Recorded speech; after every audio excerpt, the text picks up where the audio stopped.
My name is Amber Hayes, I'm 27 years old, and I heard my sister plan my murder while I lay helpless in a hospital bed. The worst part? I was conscious the entire time, trapped in my own body, unable to scream, move, or fight back as Stephanie and Dr. Maxwell plotted to finish me off for my inheritance. They thought I couldn't hear them, but I heard everything. Every single word.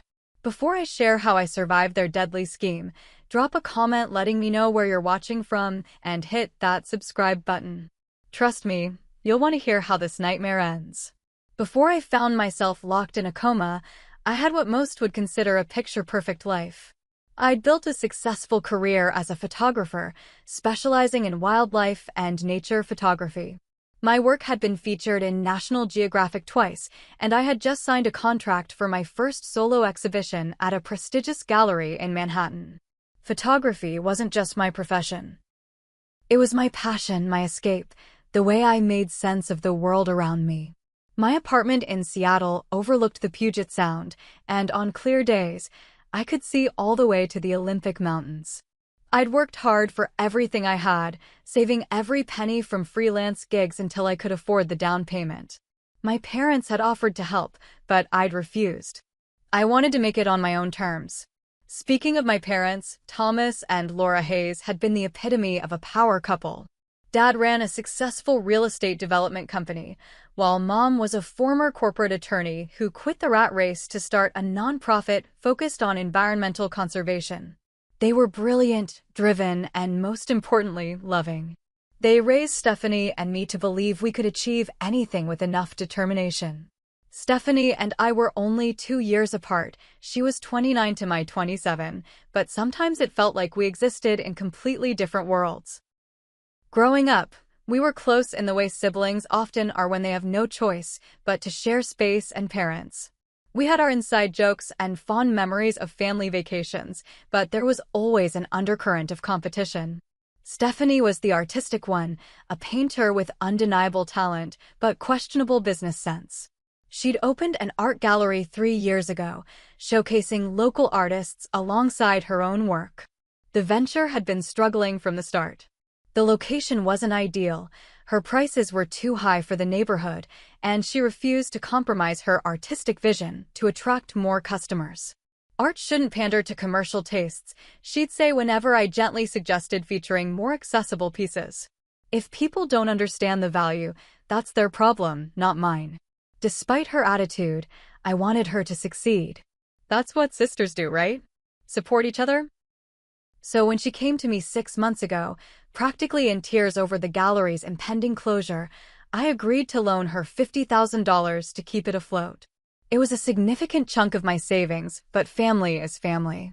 Then our parents died. It was sudden, a rainy night, a winding mountain road, a driver who crossed the center line. One moment they were alive, heading home from their anniversary dinner, and the next they were gone. The grief hit me like a physical blow. For weeks, I could barely function, barely breathe. Stephanie handled it differently. She was stoic at the funeral, efficiently managing arrangements and greeting mourners with a composure I couldn't muster. I mistook her calm for strength, but in retrospect, I should have recognized it for what it was: calculation. 2 weeks after the funeral, we met with our parents' attorney, Mr. Garrison. I expected a straightforward inheritance.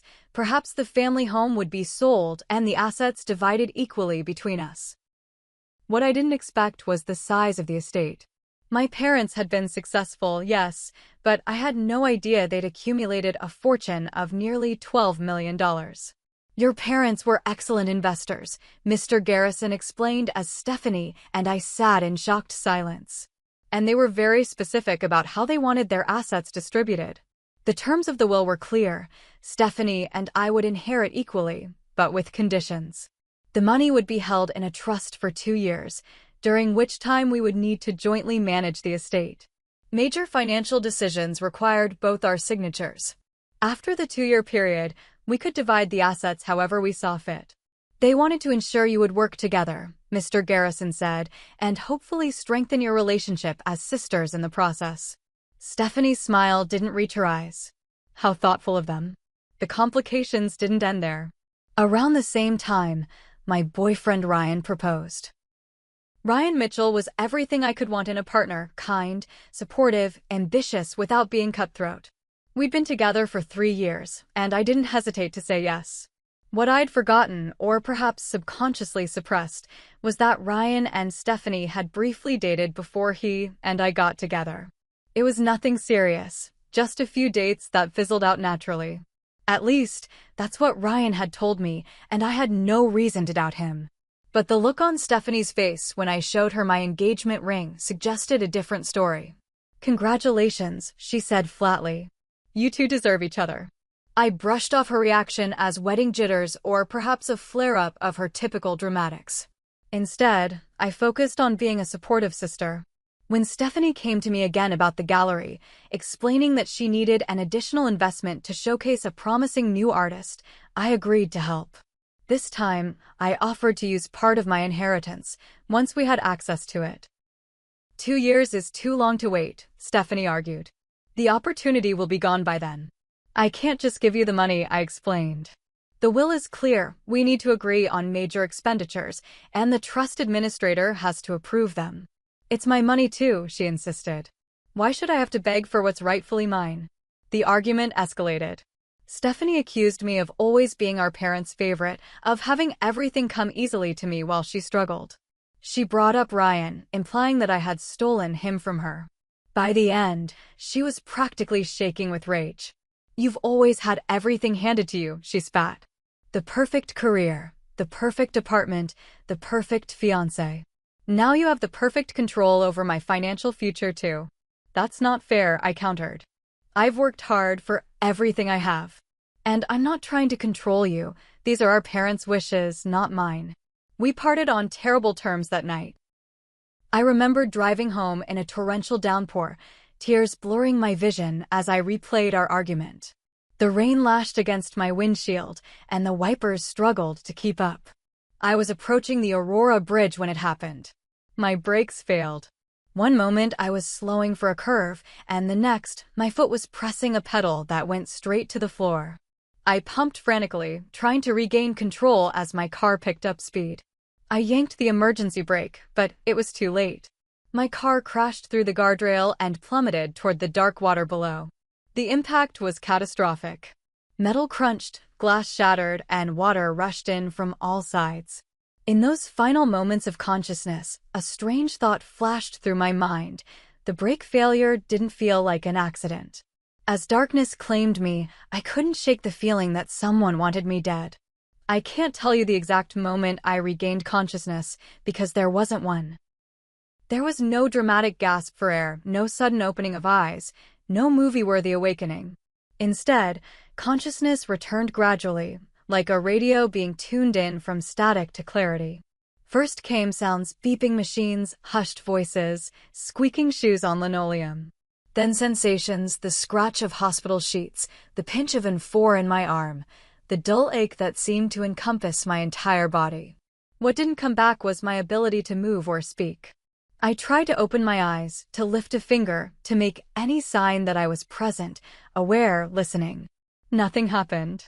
My body remained as still and unresponsive as a statue while my mind screamed in frustration. "Her brain activity is unusual for a coma patient," a male voice said somewhere above me. "See these patterns here? It suggests some level of consciousness, but without any of the corresponding physical responses. So she might be able to hear us?" This voice was female, professional but warmer than the first. "Possibly. It's consistent with locked-in syndrome rather than a typical coma. The accident caused significant damage to her brainstem, which controls motor function, but her cerebral cortex appears largely intact. Should we inform the family?" A pause. "Let's not give false hope. The prognosis remains poor, and the chances of meaningful recovery are minimal. For all practical purposes, she's in a persistent vegetative state." That was the first time I understood my situation. I wasn't just injured, I was trapped. Locked inside a body that refused to obey the most basic commands. I couldn't even open my eyes to let them know I was listening, understanding, desperate to communicate. Later that day, at least I assumed it was the same day, I heard Stephanie's voice for the first time since the accident. Oh my God, Amber. Her voice broke on my name. Look at you. I can't believe this happened. Her hand found mine, squeezing with what felt like genuine grief. I heard her crying, soft hiccuping sobs that seemed to come from deep within her. The doctors say you might be able to hear me, so I'm here, okay? I'm not going anywhere. We'll get through this together. In that moment, I loved my sister fiercely. Whatever arguments we'd had before seemed trivial in the face of this catastrophe. If I could have squeezed her hand back, I would have. The next voice I recognized was Ryan's.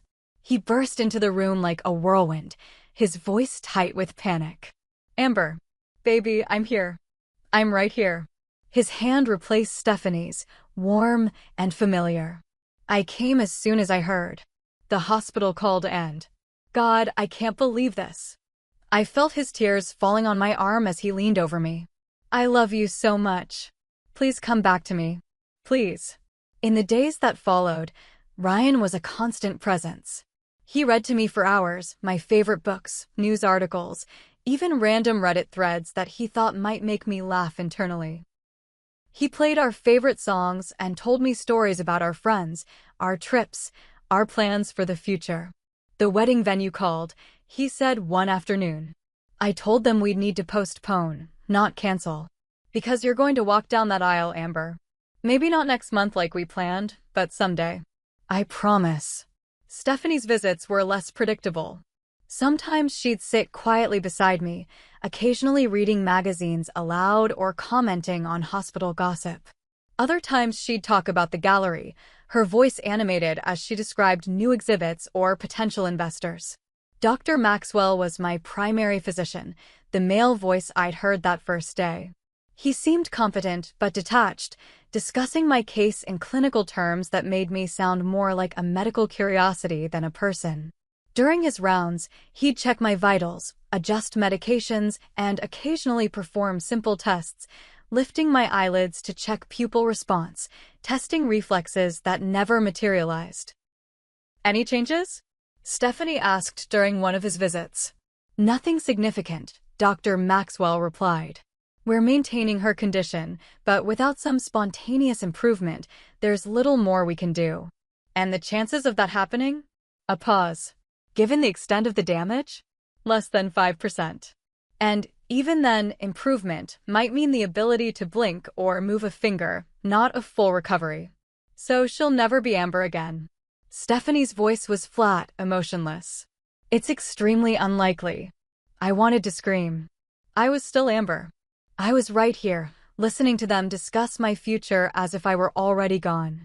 The first truly suspicious conversation happened about 3 weeks after the accident. I'd grown accustomed to the hospital's rhythms, shift changes at 7, medication rounds at 9 and 5, Ryan's visits in the evenings. I'd also become familiar with being discussed as if I weren't present, but this conversation was different. It's just so expensive, Stephanie said. She must have thought we were alone, because her voice had lost the grieving sister quality it usually carried. The hospital bills are astronomical and insurance only covers so much. That's unfortunately the reality of long-term care, Dr. Maxwell responded. And for what? So she can lie here indefinitely, draining the estate that should be. She stopped abruptly. Should be what, Ms. Hayes? Nothing. It's hard seeing her like this. Amber was always so vibrant, so full of life. She wouldn't want to exist this way. Many families struggle with these decisions, Dr. Maxwell said carefully. There are options we can discuss regarding ongoing care, including hospice arrangements or comfort care measures. Meaning what exactly? Focusing on comfort rather than prolonging life at all costs. Especially when quality of life is so severely compromised. There was a long silence, during which I imagined Stephanie studying me, calculating. She has a DNR, doesn't she? Stephanie finally asked. Yes, your sister did sign a do not resuscitate order. It's in her advance directive. So if something were to happen, you wouldn't intervene? That's correct. If her heart were to stop or if she were to stop breathing, we would not perform CPR or put her on a ventilator. Another silence. When Stephanie spoke again, her voice had dropped to nearly a whisper. How long do patients like this usually last? My blood ran cold. Or it would have, if I'd had any control over my bodily functions. What was she asking? What was she planning? It varies greatly, Dr. Maxwell answered. Some patients remain stable for decades with proper care. Decades, Stephanie repeated, as if the word tasted bitter. That seems cruel, doesn't it? For everyone involved. It was the first moment I truly feared my sister. Not for what she said, exactly, but for what she left unsaid. The conversation moved on to medical details, but a seed of suspicion had been planted in my mind. A seed that would soon grow into terror. Amber, I've brought someone special to meet you. Stephanie's voice had that forced cheerfulness I'd come to recognize, the tone she used when others were present. I'd been in the hospital for just over a month, and my sister had settled into a routine of daily visits, though their quality varied dramatically depending on who else was in the room. This is Jason. We've been seeing each other for a few weeks now. Hey, Amber. A male voice, deep and smooth. Stephanie's told me so much about you. I wish we could have met under better circumstances. Something about his voice triggered a faint sense of recognition, but I couldn't place it. Had I met him before? At one of Stephanie's gallery events, perhaps? Jason's been so supportive through all this, Stephanie continued. I don't know what I would have done without him. You're a fighter, babe. Just like your sister apparently was. Was. Past tense. As if I were already gone. Their conversation drifted to mundane topics. A movie they'd seen, dinner plans for later, an upcoming exhibition at Stephanie's gallery. I drifted in and out of attention until something Jason said snapped me back to full awareness. Have you talked to Max about the latest tests? Max? Dr. Maxwell? Not yet, Stephanie replied. He's supposed to stop by later today. Good. I think he's coming around to our way of thinking. Our way of thinking? About what? The mystery was solved later that afternoon when Dr. Maxwell entered my room. The usual sounds of a chart being checked and vitals being noted were interrupted by a familiar voice. Hey, bro, thought I'd catch you on rounds. Bro? Jason was Dr. Maxwell's brother? Jason. I didn't expect to see you here. Dr. Maxwell's tone was professional, but noticeably cooler than usual. Just supporting Stephanie. She's having a rough day. I see. A pause. Ms. Hayes, could we speak privately for a moment? About your sister's condition. I heard Stephanie stand, her chair scraping against the floor. Jason can stay. We don't have secrets. Another pause, longer this time. Very well. As I was telling you yesterday, your sister's condition remains unchanged. We're not seeing any indications of improvement. And the brain activity you mentioned before? The patterns that suggested consciousness. They've diminished over time. It's not uncommon to see such activity initially, even in patients with catastrophic brain injuries. He was lying. I knew he was lying because I was right here, listening, thinking, understanding every word. My consciousness hadn't diminished. If anything, it had become sharper as my body remained motionless. So she's not aware? Not suffering? Stephanie pressed. No, I don't believe she has any awareness of her surroundings or condition. Another lie. What was going on? That's a relief, Stephanie sighed. I couldn't bear to think of her trapped in there, unable to communicate. The conversation shifted to my prognosis, unchanged, treatment options limited, and the financial aspects of long-term care. It was during this last topic that Jason spoke up again. The estate is covering the medical expenses for now, right? Yes, Stephanie answered. The trust administrator approved it as a necessary expenditure. But it's complicated because technically both Amber and I need to agree on major financial decisions. But given the circumstances, Jason prompted. Mr. Garrison, the family attorney, says that since Amber is incapacitated, decisions default to me as the other beneficiary. But it's also slow. Every bill has to be submitted, approved, processed. And if Amber were to pass away? Dr. Maxwell asked quietly. What happens to the estate then? My heart would have raced if it could. Why was my doctor asking about my inheritance? It would all come to me, Stephanie replied simply. Our parents was clear about that. If either of us dies before the 2-year trust period ends, the surviving sister inherits everything. The room fell silent. I imagine the three of them looking at each other, a new understanding forming. That would certainly simplify things, Jason finally said. Jason. Dr. Maxwell's voice held a warning. What? I'm just stating facts. Stephanie's been through hell watching her sister waste away. The financial burden is enormous. And for what? So Amber can lie here indefinitely with no quality of life? Sometimes nature needs a little help taking its course. I could lose my medical license for even having this conversation, Dr. Maxwell hissed. No one's suggesting anything inappropriate, Stephanie interjected smoothly. But as Amber's medical proxy, I do have the right to make decisions about her care, including whether extraordinary measures should be continued. Removing life support is one thing, Dr. Maxwell said. Amber isn't on a ventilator. She's breathing on her own. Her heart is beating on her own. The only extraordinary measures are nutrition, hydration, and basic medications.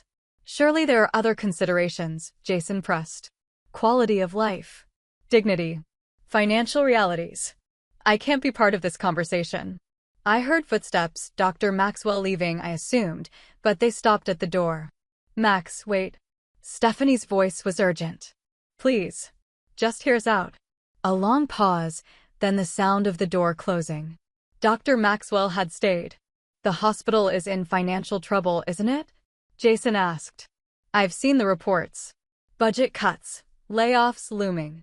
That's not relevant to this case, Dr. Maxwell replied stiffly. It is when you're up for chief of neurology, Jason countered. A position that might not exist if the hospital's financial situation doesn't improve. Are you threatening me? I'm offering a solution, Stephanie cut in. One that benefits everyone. Everyone except your sister. Amber is gone, Max. You said it yourself. There's no meaningful consciousness there. Just a body being kept alive by machines and medications. That doesn't give us the right to. $500,000, Stephanie interrupted. To your department's research fund. Officially donated in Amber's memory after she succumbs to complications from her injuries. The silence that followed was deafening. That's a substantial donation, Jason added. Enough to fund several promising research projects. Save jobs. Maybe even secure that promotion. This is beyond unethical, Dr. Maxwell said, but his voice had lost some of its conviction. Is it? Stephanie's voice was closer now, as if she'd moved to stand beside him. Or is it more unethical to keep someone alive in this condition? Trapped in a broken body with no hope of recovery. If I could have screamed, I would have. They were discussing my murder as if it were a mercy. What exactly are you suggesting? Dr. Maxwell finally asked. Nothing dramatic, Jason answered. A slight adjustment to her medication. A mischeck on her feeding tube. Small things that wouldn't raise suspicions, but might allow nature to take its course more efficiently. And if I refuse? Then we find another doctor who understands the situation better, Stephanie said coldly. One who might be interested in a private practice opportunity that Jason and I could help finance. The three of them continued negotiating, because that's what it was, a negotiation over my life, for what felt like hours. They discussed timelines, methods, alibis. Dr. Maxwell insisted on plausible deniability. Jason suggested gradual changes over weeks rather than anything sudden. Stephanie wanted guarantees. I need this to be over, she said at one point. The gallery is drowning. I can't access enough capital without triggering trust reviews, and watching her like this day after day is torture. 2 weeks, Dr. Maxwell finally agreed. We'll begin reducing her supportive care gradually. Nothing obvious, nothing traceable. Not fast enough, Stephanie argued. Ryan visits every day.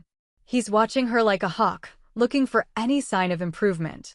Then we'll need to be careful, Dr. Maxwell insisted. Patient decline has to appear natural. Finish her, Stephanie said, her voice hard and unfamiliar. She's already weak. Her body is failing. Just help it along. I'll start tonight, Dr. Maxwell conceded. A slight change to her medication. Then we'll proceed carefully from there. They left shortly after, presumably to finalize details away from my bedside. I lay there, paralyzed not just by my condition but by terror. My own sister had just arranged my murder. The doctor sworn to heal me had agreed to kill me. And I could do nothing, absolutely nothing, to save myself. In my desperation, I focused every ounce of my consciousness on moving. Just one finger. Just one eyelid. Any sign that I was still here, still fighting. For hours, I concentrated until it felt like my mind would shatter from the effort. And then it happened, a miracle so small it would have been laughable in any other circumstance. My right index finger twitched. Not much, barely a millimeter of movement, but it moved. I did it again. And again. The movement was microscopic, invisible to anyone not specifically watching for it, but it was movement. It wasn't enough to signal for help. It wasn't enough to save my life. But it was proof that the connection between my mind and body wasn't completely severed. It was a start. Now I just needed someone, anyone, to notice before Stephanie and Dr. Maxwell carried out their plan. Good morning, sunshine. It's another beautiful Seattle day. Well, it's raining, but that's beautiful in its own way, right? The cheerful voice belonged to Nurse Leah Bennett, a recent addition to my care team. She'd started working my floor about a week ago, and unlike most of the staff who treated me with clinical efficiency, Leah talked to me as if I could hear and understand every word. Let's get you comfortable for the day, she continued, moving around my room with light, quick steps.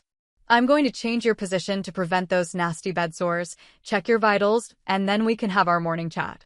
Leah's morning chats had quickly become the highlight of my days. She'd tell me about her life. Her 5-year-old son Noah, her garden that was more weeds than vegetables, her night classes toward a nurse practitioner degree. She asked me questions too, as if expecting no response, but offering the courtesy of conversation anyway. You had some medication changes overnight, she mentioned casually as she checked my IV.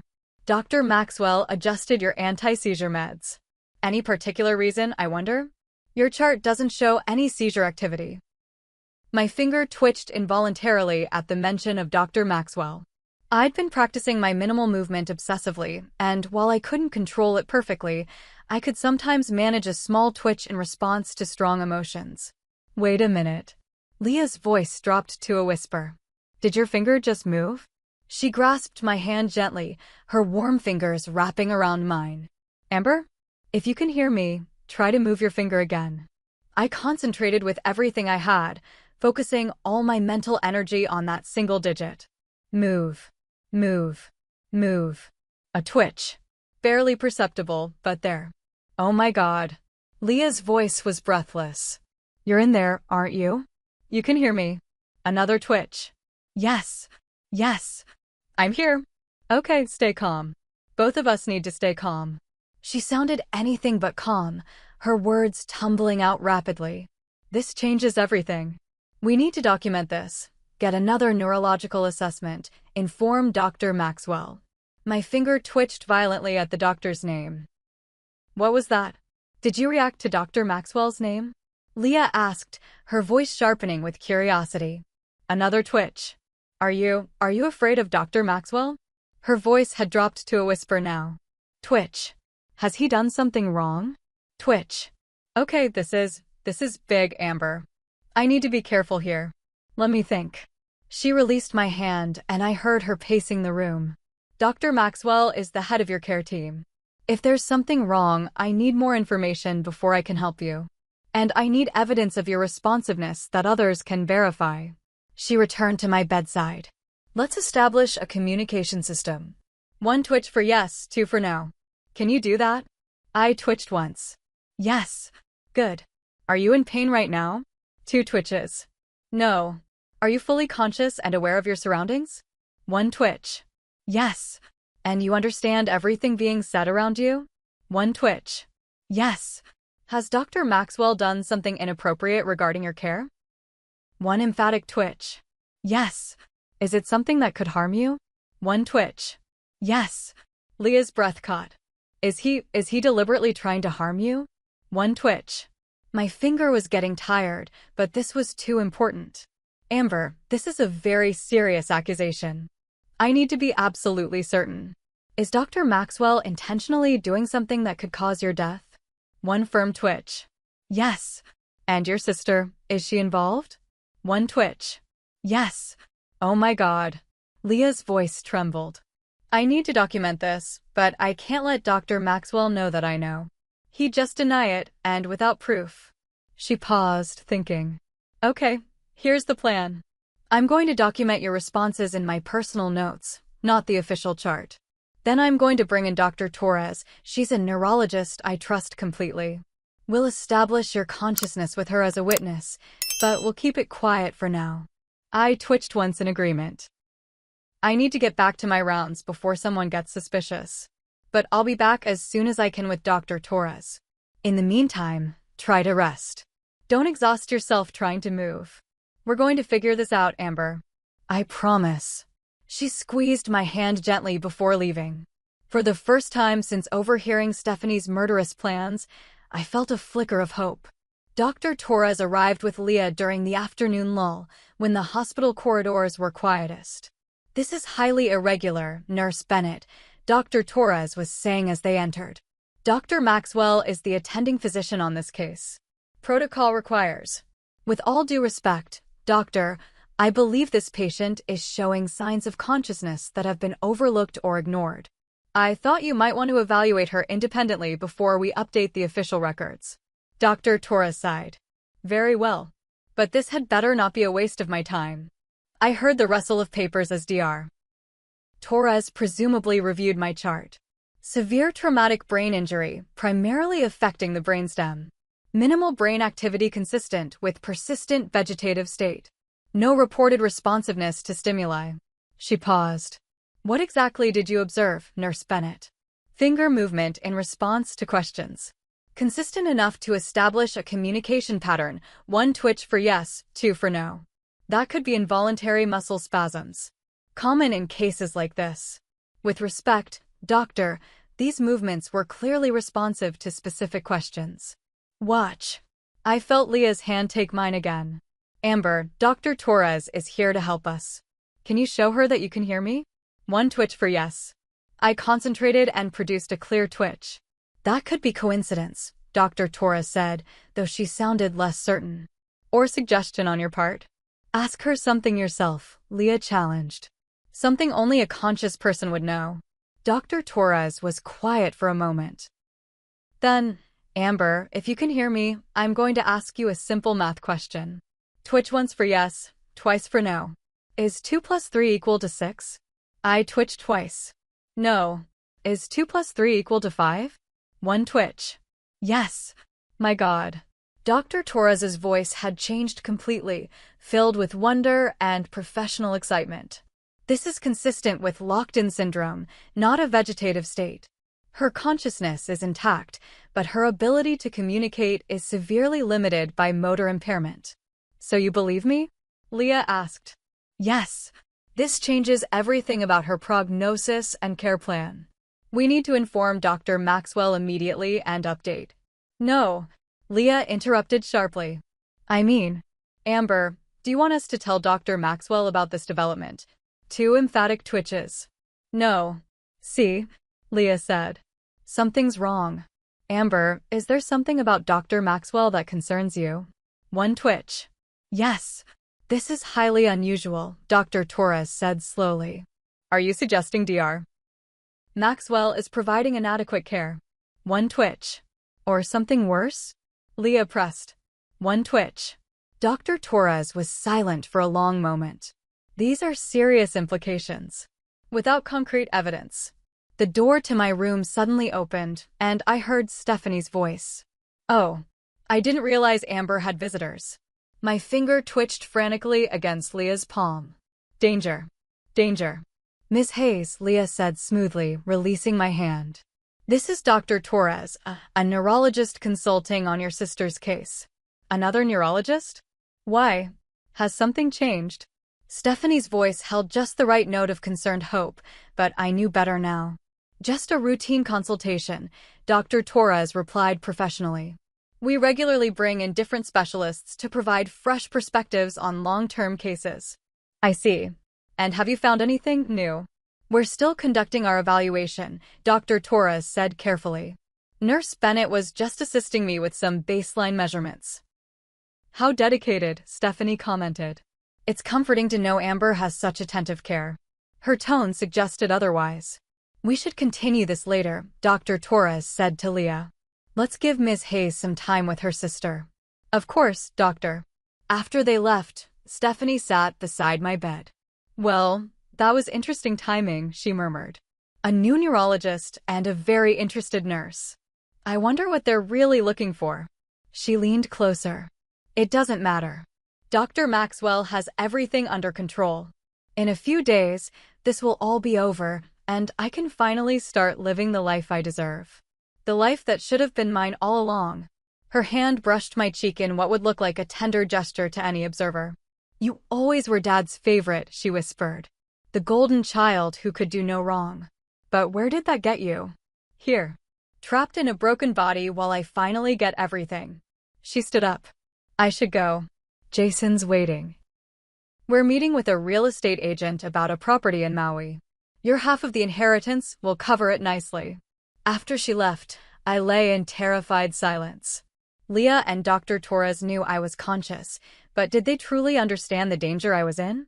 And would they be able to gather evidence in time to stop Stephanie and Dr. Maxwell's plan? My life was now in the hands of a nurse I'd known for barely a week and a doctor I'd just met. It wasn't much, but it was more hope than I'd had yesterday. The small recording device made a faint click as Leah activated it and slipped it beneath my pillow. "This is probably breaking a dozen hospital policies," she whispered, "but extraordinary circumstances call for extraordinary measures."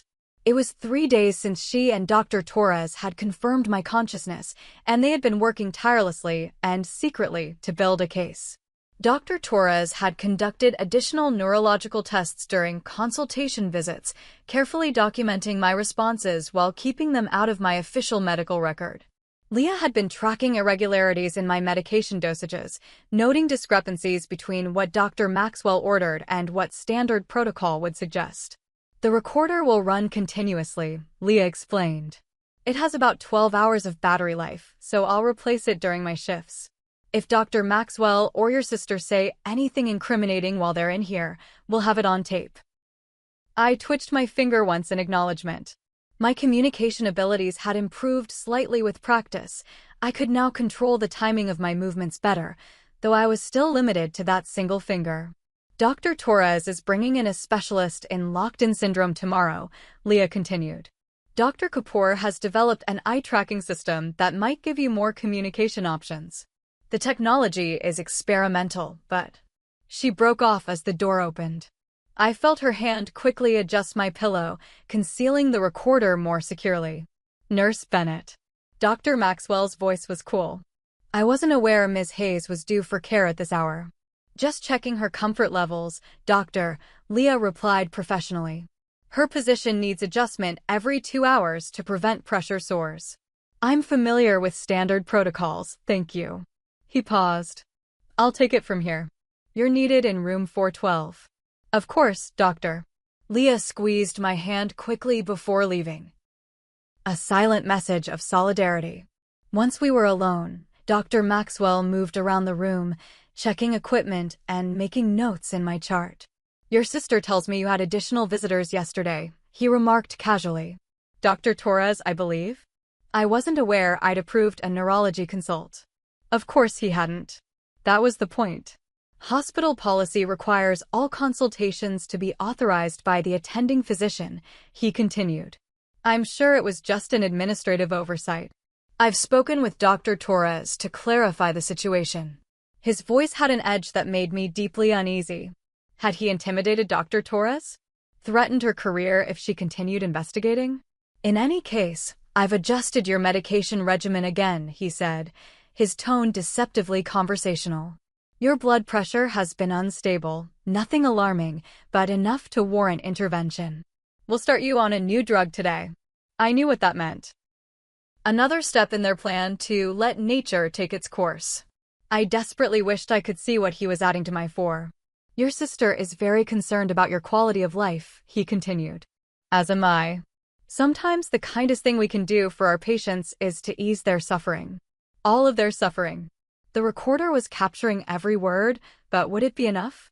Would anyone believe that these vague statements indicated murderous intent rather than medical compassion?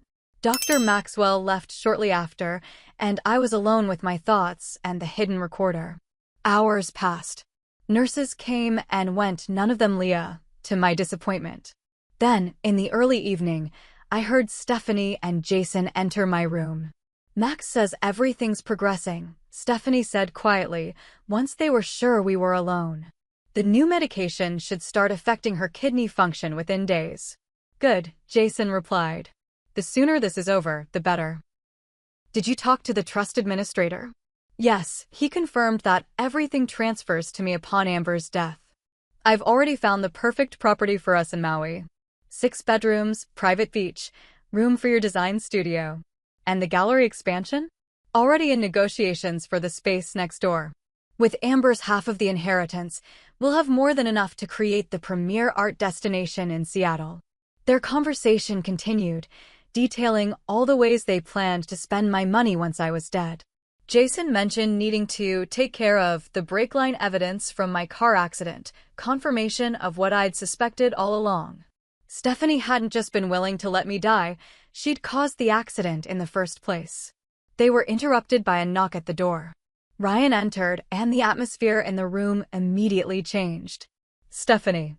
"Jason." Ryan's voice was cordial but cool. "How is she today?" "The same," Stephanie replied, her voice once again taking on that caring sister quality.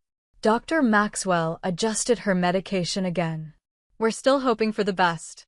"I bring fresh flowers every day," Ryan said, and I could smell the sweet fragrance as he moved closer to my bed. "Daisies today. Her favorite."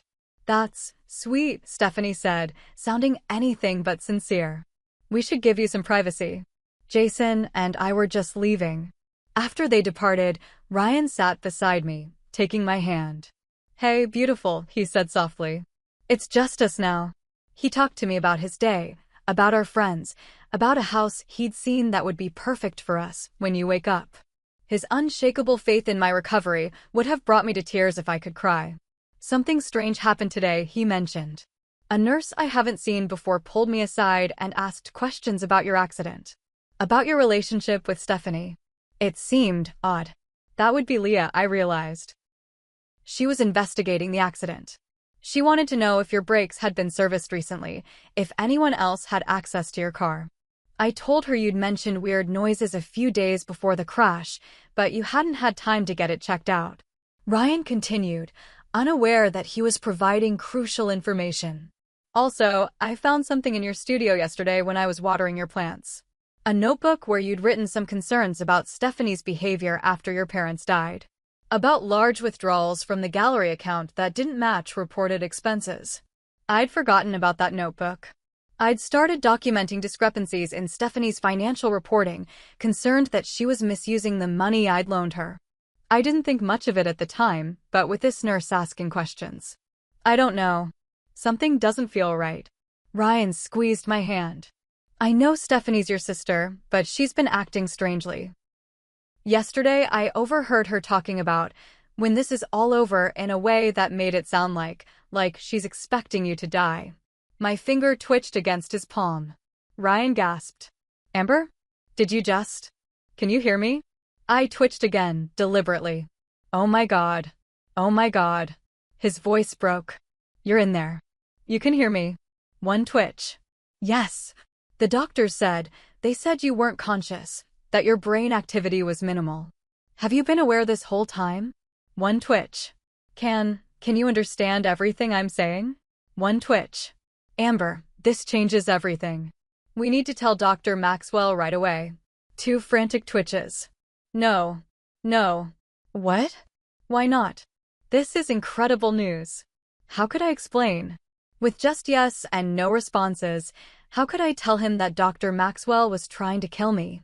Are you afraid of something?" One twitch. "Of Dr. Maxwell?" One twitch. Ryan was silent for a long moment. The nurse who was asking questions. "She knows you're conscious, doesn't she?" One twitch. "And there's something wrong with your care. Something dangerous." One twitch. "Is Stephanie involved too?" One emphatic twitch. Ryan's breathing had changed, becoming rapid and shallow. "The accident. Your notebook. Stephanie's behavior. The inheritance. Oh God, Amber, are they trying to? The door opened, cutting him off. Mr. Mitchell. Dr. Maxwell's voice was sharp with surprise. Visiting hours ended 20 minutes ago. I lost track of time, Ryan said, his voice carefully controlled. I was just saying goodnight to Amber. I need to administer her evening medications, Dr. Maxwell said. You'll have to leave now. Of course. Ryan squeezed my hand one final time. I'll be back first thing tomorrow, sweetheart. That's a promise. After Ryan left, Dr. Maxwell moved around the room, preparing medication. Your fiancé is quite devoted, he commented. It would be kinder if he accepted reality and moved on with his life. He approached my foreline. This new medication might make you feel strange for a while. Dizziness, nausea, not that you can tell me about such symptoms. But they're a normal part of the process. The process of killing me, he meant. It should be over soon, he added softly. For what it's worth, I wish there had been another way. After he left, I lay in the dark, terrified that whatever he had just administered would take effect before Leah or Dr. Torres could intervene. But I had a new ally now. Ryan knew the truth, or at least enough of it to be suspicious. And he would be back tomorrow. If I survived that long. Around midnight, the door to my room opened quietly. A penlight flashed briefly, and I heard Leah's whispered voice. It's just me, Amber. I'm here to check on you and replace the recorder. She worked quickly in the darkness. Dr. Torres and I have been going through your medical records. The medication changes are suspicious, but not overtly lethal. Maxwell's being careful. But together, they create a dangerous cocktail, especially for someone in your condition. She adjusted something on my foreline. I've reduced the flow rate slightly, not enough for him to notice on his rounds, but enough to minimize how much of that garbage gets into your system. The recorder under my pillow clicked softly as she removed it and replaced it with a fresh one. Got some interesting conversations today. Ryan came to find me after he left, said you communicated with him. Is that right? One twitch. Good. Another witness helps our case. Dr. Kapoor is coming tomorrow with the eye tracking system. If it works, you'll be able to spell out messages, give us more details. And the police detective I contacted is reviewing the brake line evidence from your car. Apparently, the investigating officer found the failure suspicious, but couldn't prove sabotage. She paused, squeezing my hand. We're building the case, Amber. Just hang in there a little longer. As Leah slipped out, I felt a surge of determination. The evidence was mounting. Ryan, Leah, Dr. Torres, now potentially the police, a team of allies fighting for my life, while Stephanie and Dr. Maxwell plotted to end it. Tomorrow would bring Dr. Kapoor and the eye tracking system. If it worked, I could finally tell my full story. If not, I tried not to think about the alternative. One day at a time. 1 hour at a time. Just stay alive until help arrives. The next day passed in a blur of visitors and anxiety. Dr. Kapoor arrived with his eye-tracking system, a sophisticated camera mounted on a tablet that could detect minute eye movements behind my closed lids. It took hours of calibration, with Dr. Torres and Leah assisting while Ryan stood watch at the door to prevent interruptions. Blink hard when you see the letter you want, Dr. Kapoor instructed as the system ran through the alphabet. The software will detect the movement and record your selection. It was painstakingly slow work, but by mid-afternoon, I had managed to spell out my first complete message. Stephanie and Dr. Maxwell trying to kill me for inheritance. Ryan, who had been watching the words appear letter by letter, let out a strangled sound. I knew something was wrong, but this. We need to contact the police immediately, Dr. Torres said firmly. Not yet, Leah cautioned. We need more concrete evidence. Right now it's Amber's word against theirs, and Dr. Maxwell has the medical authority to explain away any suspicious treatment decisions. The recordings? Dr. Kapoor asked. Suggestive but not explicit enough, Leah explained. They've been careful not to say anything that directly proves murderous intent. So what's the plan? Ryan demanded. Wait until they succeed in killing her? I blinked out another message, tonight. Heard them plan final dose tonight. The room fell silent as my warning appeared on the screen. Then we set a trap, Leah said finally. Catch them in the act. The plan came together quickly. Ryan would pretend to leave at the end of visiting hours, but actually hide in the adjoining bathroom. Leah would arrange for security to be nearby. Dr. Torres would position herself at the nurse's station with a clear view of my room. And most importantly, the recorder under my pillow would be supplemented by a small camera hidden in the flower arrangement Ryan had brought, positioned to capture anyone approaching my foreline. "We'll need to alert hospital security," Dr. Torres insisted. "This goes beyond professional misconduct into criminal territory." "I have a friend in the Seattle PD," Ryan added. "Detective Marcus Walsh. He's been looking into the brake line evidence from Amber's accident. I'll call him now." As they finalized the details, I felt a complex mixture of emotions. Fear, certainly, but also hope and a fierce determination. Tonight would end either with justice or with my death. There would be no middle ground. The hospital quieted as evening approached. Shift change brought a new round of nurses, none of whom were told about our plan. The fewer people who knew, the less chance of tipping off Dr. Maxwell. Ryan made a show of saying goodnight, kissing my forehead tenderly before leaving and doubling back to hide in the bathroom. Leah checked on me one last time before her shift ended. "Everything's in place," she whispered. "Detective Walsh and 2 officers are waiting down the hall with hospital security. Dr. Torres is at the nurse's station. The recording devices are active." She squeezed my hand. "We've got you, Amber. Just hold on." The hours crawled by. 9 o'clock. 10. 11. Had they changed their plans? Had they somehow discovered our trap? At 11:42 p.m., the door to my room opened quietly. I heard 2 sets of footsteps. One heavy, one lighter. "Are you sure about this?" Dr. Maxwell's voice was tense, uncertain. "We've been over this a dozen times," Stephanie replied impatiently.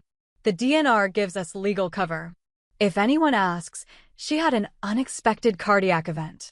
It happens with coma patients. This isn't a natural cardiac event. This is mercy," Stephanie interrupted. "And a business transaction. You're being well compensated for your expertise, Dr. Maxwell. Now do what we agreed upon." I heard the rustle of fabric as Dr. Maxwell presumably removed something from his pocket. "This will cause a rapid drop in blood pressure followed by cardiac arrest. It will appear natural, especially given her history of medication adjustments." "How long will it take?" Stephanie asked. "Minutes. 5, perhaps 10. No more than that." "And you're certain it can't be traced?" "The compound breaks down rapidly in the bloodstream. By the time an autopsy would be performed, if one is even ordered, there would be no trace." "Good." Stephanie moved closer to my bed. "It's time to say goodbye, sister dear. Thanks for the inheritance. I'll be sure to enjoy every penny of it." I heard Dr. Maxwell uncap a syringe, felt him take hold of my foreport. This was it, the moment our plan had been designed to capture. But what if something went wrong? What if the security team didn't arrive in time? What if the evidence wasn't clear enough? The bathroom door burst open. "Get away from her," Ryan shouted. Simultaneously, the main door to my room flew open, and multiple sets of footsteps rushed in. "Dr. Maxwell, step away from the patient." That was Dr. Torres's voice, commanding and furious. "What is the meaning of this?" Dr. Maxwell demanded, but I could hear the panic beneath his professional indignation. "Seattle Police," a new voice announced. "Detective Marcus Walsh. Dr. James Maxwell, please put down the syringe and step away from the patient." "This is absurd," Stephanie protested. "We're her family and physician. You have no right to interfere with her medical care. Is that what you call murder these days? Medical care?" Detective Walsh's voice was cold. "We have evidence that you tampered with Ms. Hayes' car, causing the accident that put her in this condition. And now we've caught you attempting to administer an unauthorized and potentially lethal substance." "That's ridiculous," Dr. Maxwell sputtered. "This is a standard medication for—" "Save it for your lawyer," Detective Walsh interrupted. "We have recordings of your conversations planning Ms. Hayes' death. We have financial records showing Ms. Stephanie Hayes' attempt to access her sister's inheritance. We have testimony from medical professionals documenting deliberate deviations from standard care protocols." And most importantly, Ryan added, his voice shaking with emotion. "We have Amber's testimony. She's conscious. She can hear everything. She's been aware this entire time while you plotted to kill her." "Impossible," Dr. Maxwell whispered. "See for yourself," Dr. Torres said. I heard the click of a switch, and then my eye-tracking communication system must have been activated. The message I had prepared earlier would be visible on the screen. "I hear everything. I know what you did." "This is a setup," Stephanie said desperately. "She can't possibly be conscious." Dr. Maxwell confirmed her vegetative state repeatedly. "Dr. Maxwell lied," Leah stated flatly. Just as he lied about her prognosis, her medication needs, and her chances of recovery. "James Maxwell, you're under arrest for attempted murder and conspiracy to commit murder," Detective Walsh announced. "Stephanie Hayes, you're under arrest for attempted murder, conspiracy to commit murder, and tampering with a vehicle resulting in grievous bodily harm." "You can't prove any of this," Stephanie hissed, but her voice had lost its confidence. "Actually, we can," Detective Walsh replied. "In addition to the recordings we already have, this entire conversation has been documented on video and audio. The syringe you were about to administer will be tested. And Ms. Hayes herself will testify using adaptive communication technology." I heard the metallic click of handcuffs, followed by the Miranda rights being read. As Stephanie and Dr. Maxwell were led away, the room fell quiet except for Ryan's ragged breathing as he moved to my side. "It's over, Amber," he whispered, taking my hand. "They can't hurt you anymore. You're safe now." My finger twitched against his palm once. Yes, I was safe. But the journey to recovery was just beginning. "Good morning, superstar. Ready for another day of kicking rehabilitations, but..."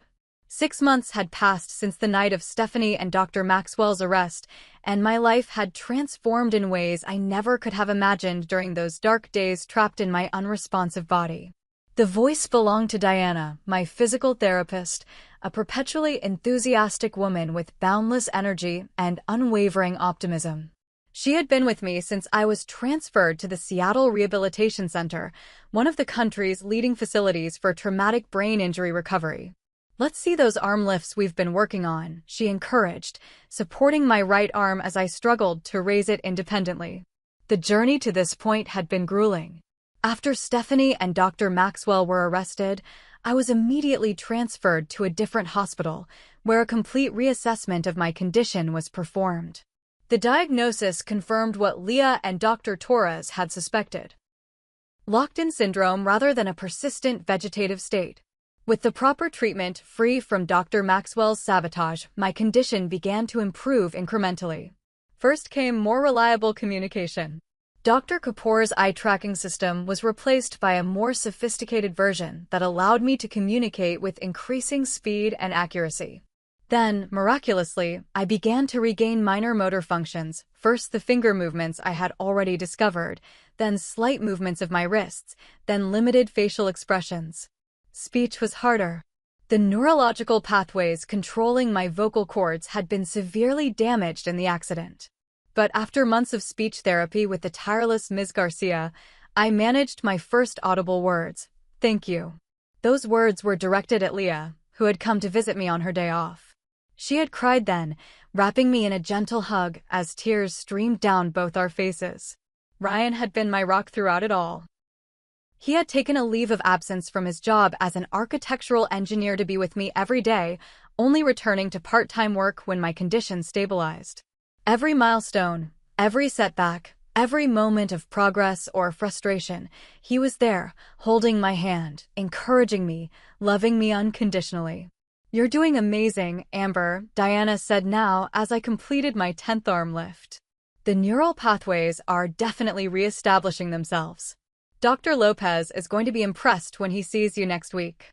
Dr. Lopez was my neurologist, a brilliant physician who specialized in brain plasticity and neural regeneration.